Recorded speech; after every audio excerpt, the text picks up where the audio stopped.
Okay, baba ngiyabona la ukuthi igama lakho ngivele ngise. Then ngithe nje ufake i-ID yakho bese kumele ngikucheck-ele. Ngibona nje baba kuvele kwaba registration sami kwenzakalani. Ngiyaliseke. Baba ufake u-data view. Angizwanga baba. Ay, yabona ke taba e fela. Oh, abanga baba.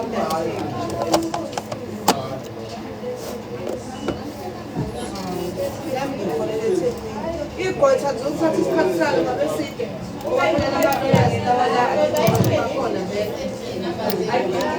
I'm back. Ngithi ukushushela abantu bakade beka ama-lawyers vele lawa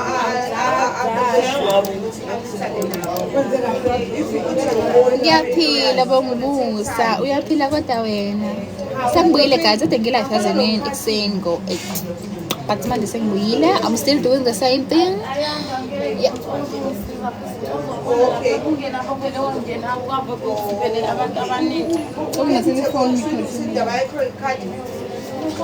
Ngisatile nabantu guys aba-under debt review.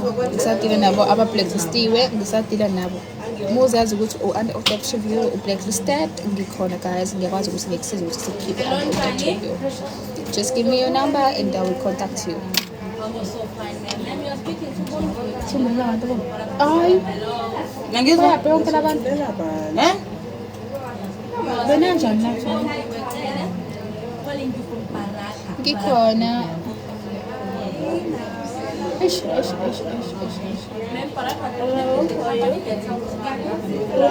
Angena ukuzenzakalele. Konto asethini. Angasebenzanga lutho. Thule ngicela sikhulume privately. Okay.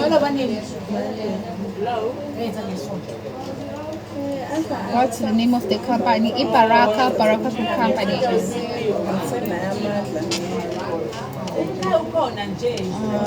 Ngibhele unjabulo. Namama WhatsApp. Bongimusa masikhuluma ku WhatsApp leyo nto like sekuthi udile nabantu because ngisiza abantu aba-under debt review. So inamba yami uyithola uma ngithola inamba yakho. Bona mfethu bonke labantu bakho badinga ukuthi basize. Badinga ukuthi basize bona. Guys, ngicela ni usubuthi umchekelile lo? Yazathi lele ngicela. Usabona mala kwamasho. Awe. Usawekuthini ento? Usubabhalile phansi bonke labantu. Abakungisendeli iy'namba zabo. Tubele live ngizube inbox. So lapho-ke njengoba ngingenabo sekuvuleke kanjalo ngenzenjani? Siyacima lo live. Ungawuqali ucima labantu abavulekile manje ngibuyela kanjani uvela mina ngena? Baku-inbox yakho. Baku-inbox wami?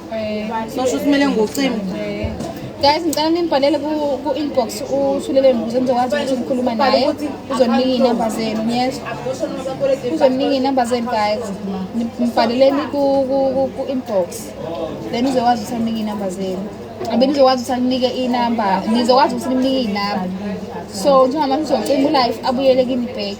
Cela ukuthi wonke umuntu odinga usizo aze ku-inbox. So uzocinga lapho. Uyawazi important. Alright guys, ngizocima ulive manje ngi-attend inbox.